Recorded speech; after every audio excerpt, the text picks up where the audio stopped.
બનાસકાંઠામાં ડેરી ક્ષેત્રે હમણાં થોડો ગરમાવો આવ્યો છે નહીં? હા બિલકુલ. પેલી બનાસ ડેરીવાળી વાત ને? હા, એ જ. બનાસ ડેરીએ અચાનક જ પેલી 45 દૂધ મંડળીઓ પાસેથી દૂધ લેવાનું બંધ કરી દીધું અને એના લીધે સ્થાનિક પશુપાલકોમાં તો ઘણો રોષ છે. આ સ્ત્રોતના આધારે સમજીએ કે ભાઈ આ નિર્ણય કેમ લેવાયો, ડેરી શું કહે છે, સ્ત્રોત શું કહે છે અને અસર શું છે. ચોક્કસ. ચાલો જોઈએ. તો સૌથી પહેલાં તો મુખ્ય વાત એ છે કે બનાસ ડેરીએ બનાસકાંઠાની 45 સૂચિત મંડળીઓનું દૂધ બંધ કર્યું. હા. અને આ આંકડો નાનો નથી. રોજનું લગભગ 1.25 લાખ લીટર દૂધ, 1,26,000 લીટર જેટલું. હા, ઘણું મોટું પ્રમાણ કહેવાય. અને આમાં પેલો સૂચિત શબ્દ મહત્વનો છે. હા, એ શું છે બરાબર? એટલે સ્ત્રોત સમજાવે છે મંડળીઓના આમ તો 4 પ્રકાર ગણાય. એક તો રજિસ્ટર્ડ, એટલે જે નોંધાયેલી હોય, પૂરા અધિકાર સાથે. ઓકે. બીજી સૂચિત, એટલે જેની નોંધણીની પ્રક્રિયા ચાલુ હોય પણ કદાચ વોટિંગ જેવા હક ન મળ્યા હોય. અચ્છા. પછી ત્રીજા આવે મિલ્ક કલેક્શન સેન્ટર અને ચોથી પેટા મંડળી, જે કોઈ મોટી મંડળી નીચે કામ કરે. તો આ જે 45 હતી ને, એ સૂચિત કેટેગરીની હતી. સમજાયો. તો હવે ડેરીએ આ પગલું કેમ ભર્યું? સ્ત્રોત મુજબ એમનું શું કહેવું છે? ડેરી તરફથી તો ગુજરાત સરકારના એક પરિપત્રનો હવાલો અપાયો છે. પરિપત્ર એટલે કોઈ સરકારી સૂચના જેવું? હા, બરાબર. એ પરિપત્રમાં કથિત રીતે એવું લખેલું હતું કે જે મંડળીઓ રજિસ્ટર્ડ ન હોય એમનું દૂધ લેવાનું બંધ કરવું. એટલે ડેરી કહે છે કે અમે તો ખાલી સરકારી નિયમનું પાલન કર્યું છે. હા, એમનું કહેવું તો એવું જ છે. પણ શું આટલું સીધું છે? સ્ત્રોત આના પર શું કહે છે? એમાં કંઈક અલગ વાત છે? અહીંથી જ સ્ત્રોતમાં થોડી અલગ દલીલો શરૂ થાય છે. પહેલો સવાલ એ ઉઠાવ્યો છે કે ભાઈ સહકારી મંડળીઓ તો આમ સ્વાયત્ત ગણાય ને, તો રાજ્ય સરકારનો આટલો સીધો હસ્તક્ષેપ કેટલો યોગ્ય?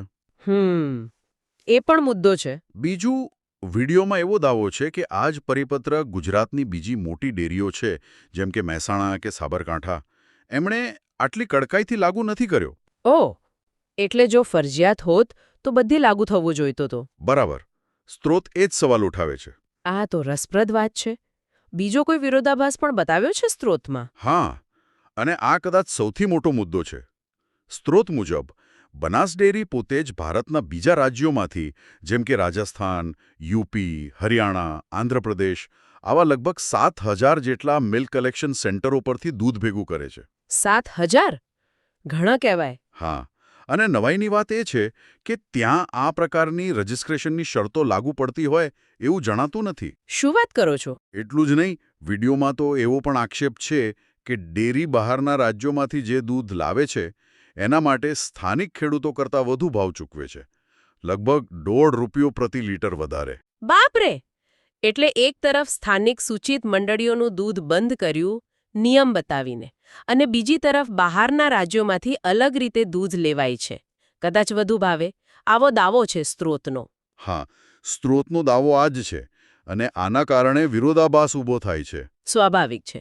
અને આ બધાની અસર તો પેલા નાના પશુપાલકો પર જ પડે ને? એમના વિશે શું કહે છે વિડીયો? બિલકુલ.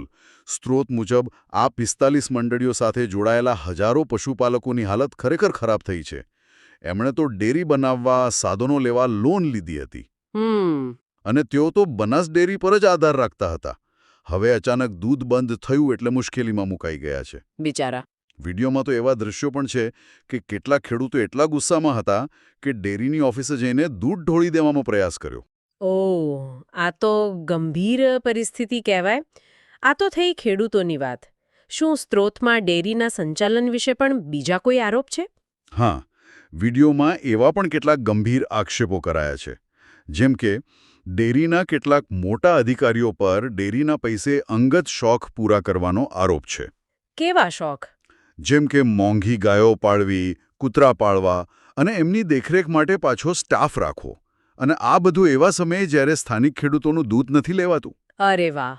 આ ઉપરાંત એવો પણ ઇશારો કરાયો છે કે આ નિર્ણય પાછળ કદાચ કોઈ રાજકીય કારણો પણ હોઈ શકે. કોઈ ચૂંટણી હોય કે કોઈ નેતાઓને ખુશ કરવાની વાત હોય. પણ હા, આ બધું સ્ત્રોતમાં કરાયેલા દાવા છે એ યાદ રાખવું જરૂરી છે. બરાબર. આપણે ફક્ત સ્ત્રોતમાં જે છે એ રજૂ કરી રહ્યા છીએ. હા. તો સારાંશમાં કહીએ તો વાત એમ છે કે બનાસ ડેરીએ 45 સૂચિત મંડળીઓનું દૂધ બંધ કર્યું એની પાછળ સરકારી પરિપત્રનું કારણ આપ્યું. હા. પણ જે સ્ત્રોત આપણે જોયો એ આ કારણ પર ઘણા સવાલ ઉઠાવે છે. એ કહે છે કે આ પરિપત્ર બીજે લાગુ નથી થયો, ડેરી પોતે બીજા રાજ્યોમાંથી અલગ નીતિથી દૂધ લે છે અને આની સીધી અસર ગરીબ પશુપાલકો પર પડી છે. એટલે આખો મુદ્દો થોડો જટિલ લાગે છે. બરાબર.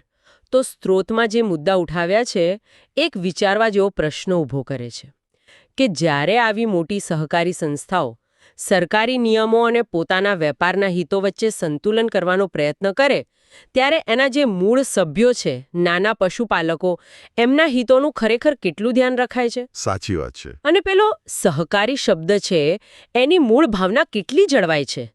આ પ્રશ્ન ખરેખર વિચારવા જેવો છે. બિલકુલ.